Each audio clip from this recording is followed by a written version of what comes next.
as you know that there are two types of QC tools, 7 QC tools. This is old QC tools, and we are having new QC tools also. We'll be talking about it later on.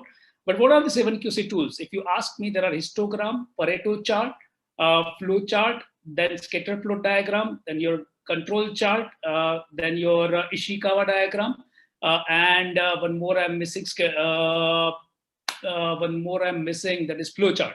So these are the 7 QC tools generally you use while doing the analysis.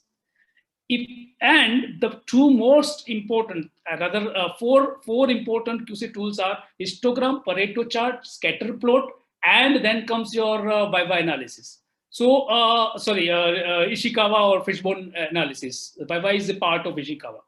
If you use these 4 tools, then you can actually, it is the basic of data analytics. And if you can use this 4 tools, then most of your critical problems you can able to solve it. The low hanging fruits you can actually capture and you can work upon it. So let us start with the first tool, and that is the histogram. Let me start with that. What is histogram? Histogram is the frequency distributions, and it shows how often each different value in a set of data occurs. Histogram is the most commonly used graph to show frequency distributions. It looks very much like a bar chart, but there are important differences between them. So what are the differences that we will be learning through this session?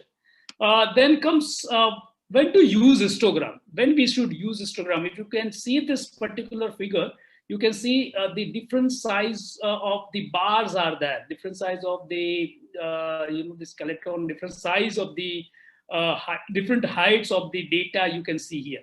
So this is the frequency, this is my y-axis. So generally you are putting the outcome here, and this is what x-axis is your independent variable. So it depends per hour. So that's what I would like to measure. Okay. So when to use histogram, when you are having the numerical data. So let's say you would like to understand what is the average salary, or what is the maximum salary in this particular group, or let's say what kind of what kind of data you are getting more and more type, right? So for that, you should have your data in numerical form.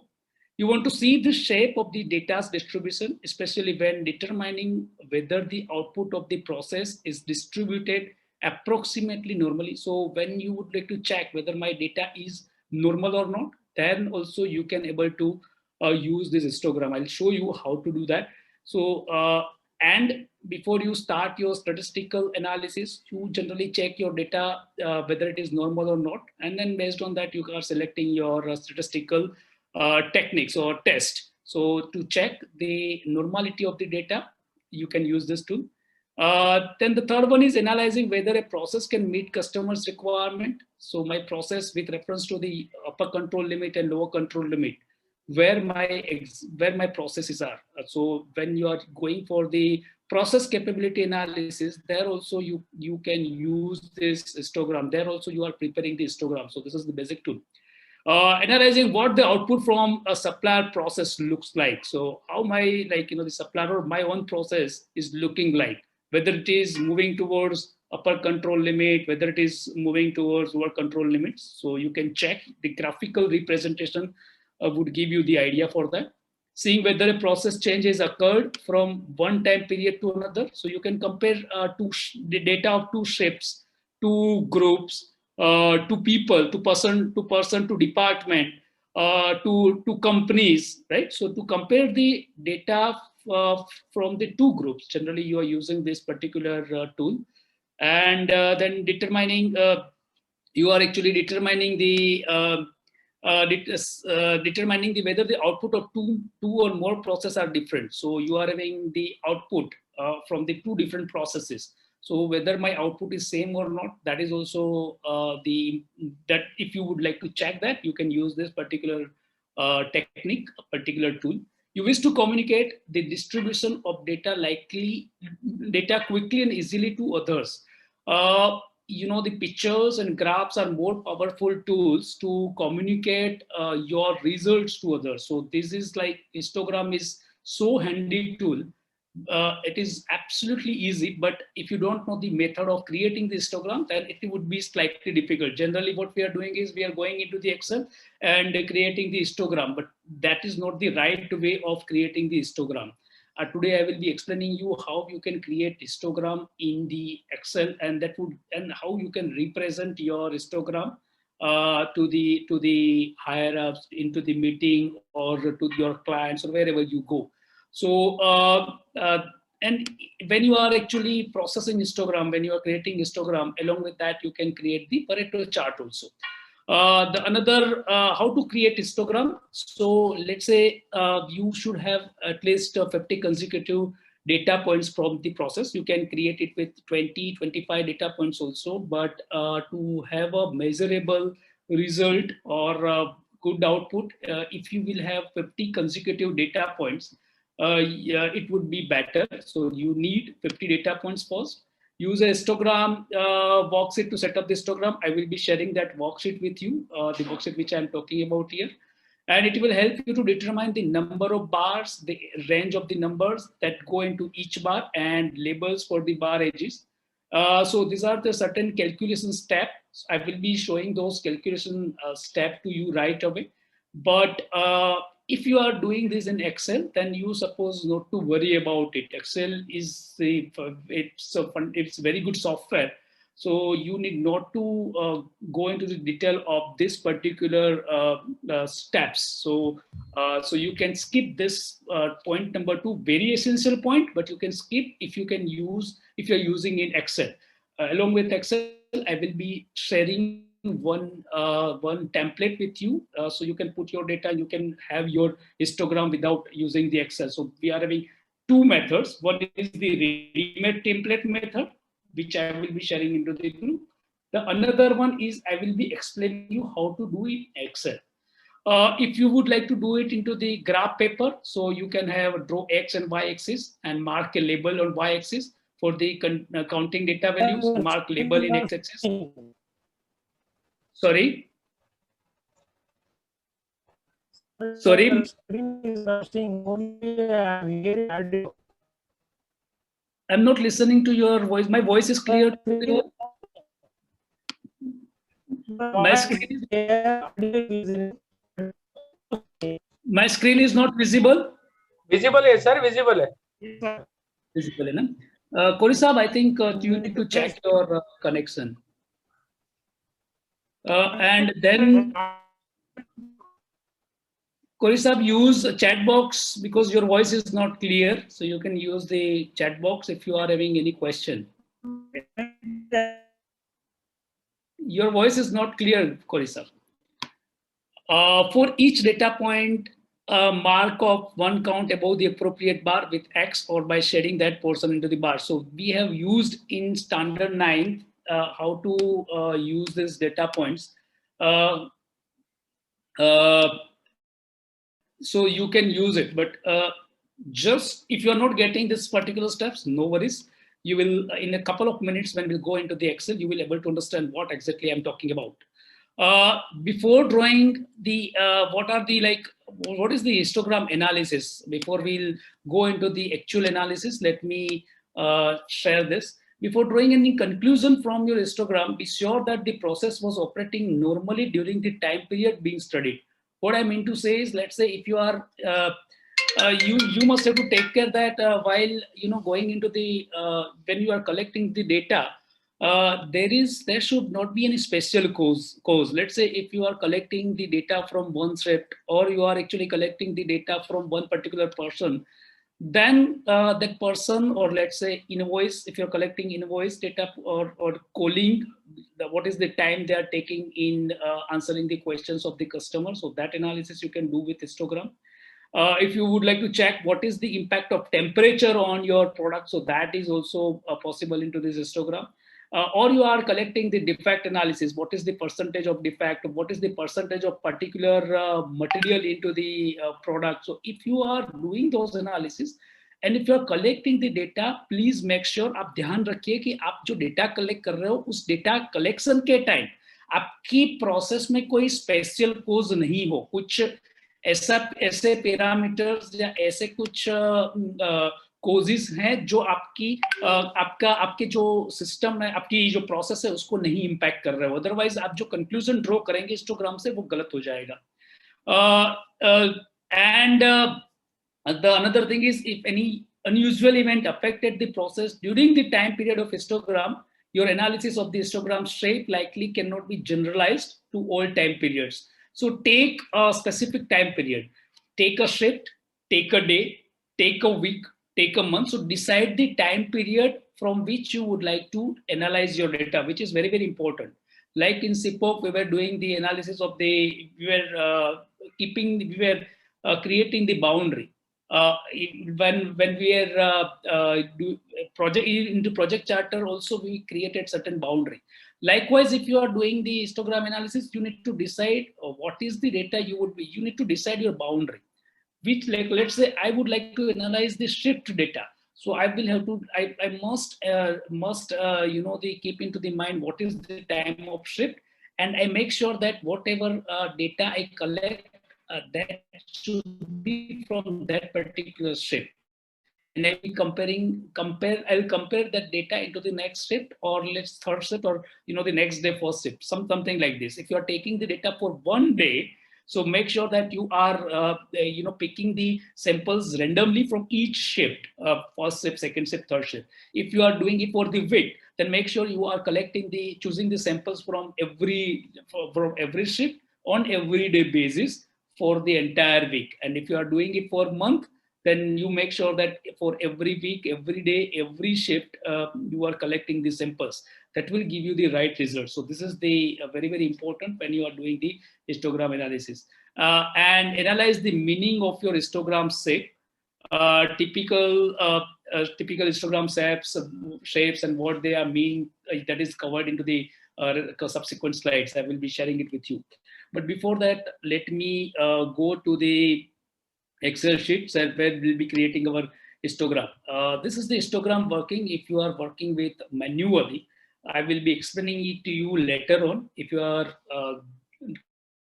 creating your histogram on graph paper, so how many bars you should have, and what should be the size of the each bar, or upper, like the 0 to 10, 11 to 20. So that range you are creating. So how to determine that range? So there are certain calculation into this. But before that, let me take you through the Excel where we will be trying to construct an histogram.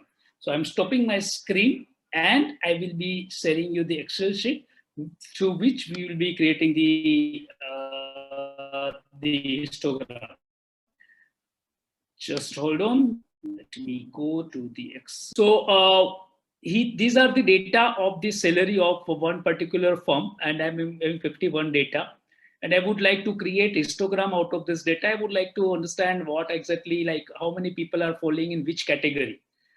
For that, first we'll have to install the Solver data analysis pack. Generally, we are creating the graph from the chart. This is very basic, but when we are drawing some conclusion, or we would like to check whether, or we would like to create the Pareto chart from this, then you need a data analysis pack, and it would be very handy in Excel. So you can go, if it is here, I have already added data analysis and solver here, but it is not added in your Excel. You will have to go to Excel adds-in.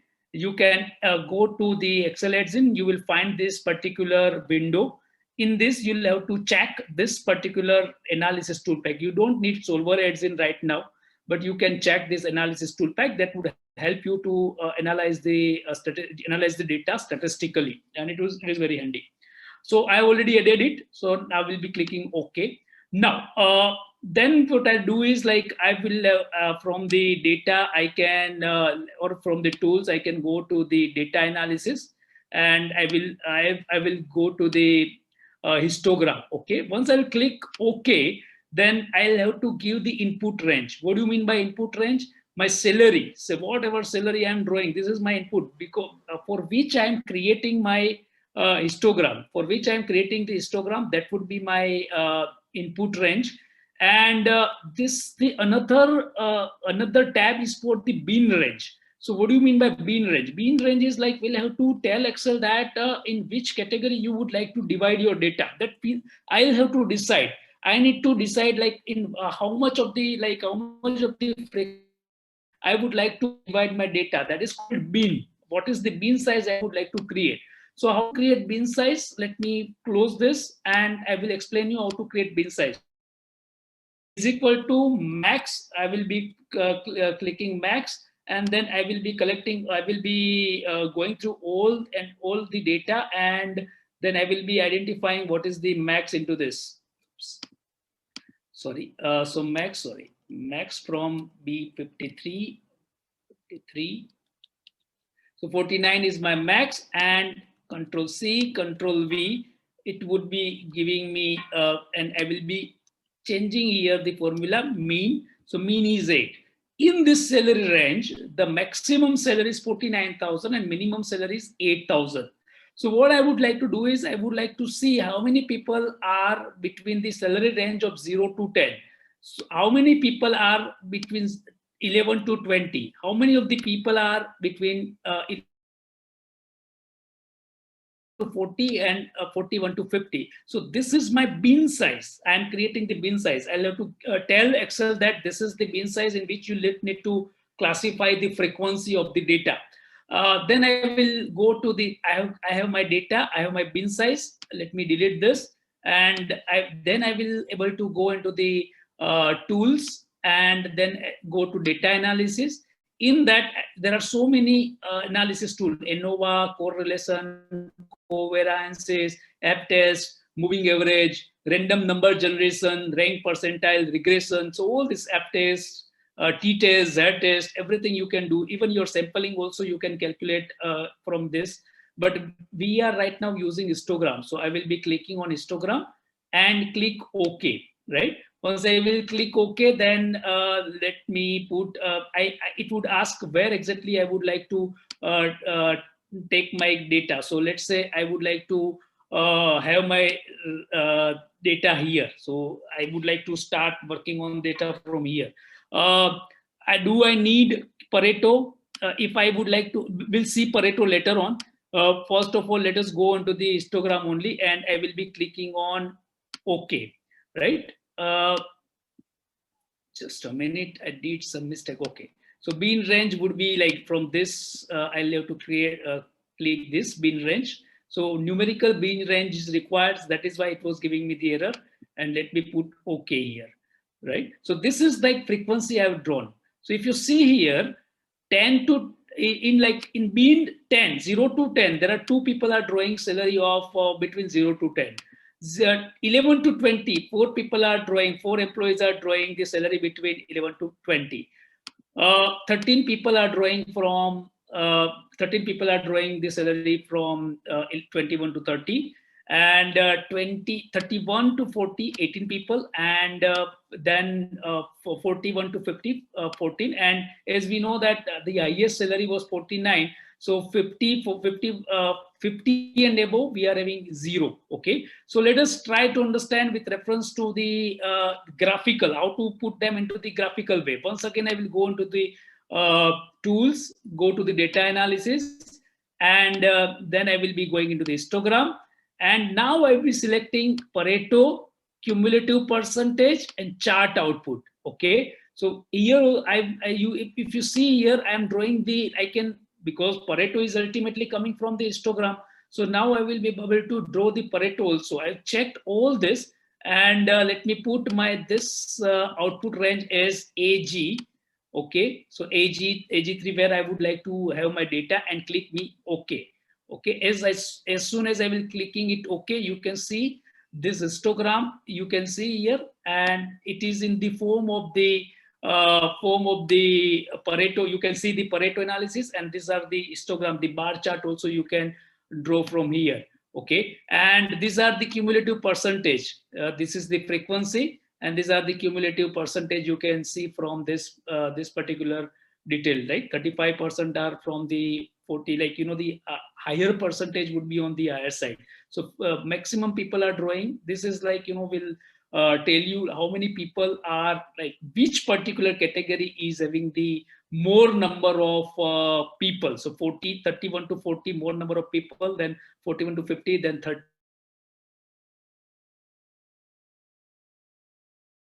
Histogram, and this is my Pareto chart also, right? So this is how I can use Excel. And let me, without, let's say, without this, how can I can create we had selected the Pareto chart option, right? Let me uncheck Pareto chart and let me check how histogram is looking like without Pareto. So once again, I will go into the data analytics and histogram. I will click on histogram and I will uncheck all this. And again, I will be having my this. Let me put this is here so we can compare the graph also. And I have checked only chart output. So I will be clicking OK. And look at this. This is my chart output. So this is the histogram. Generally, we are looking at it. This is the general histogram, and this is the Pareto chart. So you can, this is only giving us the frequency. This is giving us the cumulative frequency also. And based on that, it has created the Pareto chart. So through this, we can create histogram and Pareto chart also. Now, whatever conclusion you would like to draw, you can draw it from this. And this histogram is saying, like, you know, the skewed histogram. This would give us the idea that the salary distribution is uneven, is not distributed evenly among all the people. So you can see it is skewed histogram, and maximum people are generally, it would not happen. Generally, if you take the data of your company, आप अगर अपनी company का data लोगे तो आपको 20-30 के range में ज्यादा लोग मिलेंगे. And then if you will go into the higher side, this would be the bars, this you know the ये जितनी भी इमारत दिख रही है वो छोटी होती जाएगी. Histogram is widely used in you know, the displaying the number of runs in cricket. If you can see widely used in how COVID has spread from the analysis, even your share market price also coming into the histogram. So all of them are generally using this particular formula. They would be having the data here. They are creating the bin, and they can generally put them into this way through the data analysis and creating their histogram. So this is how you can create histogram. And I've already explained you the Pareto chart. You can create your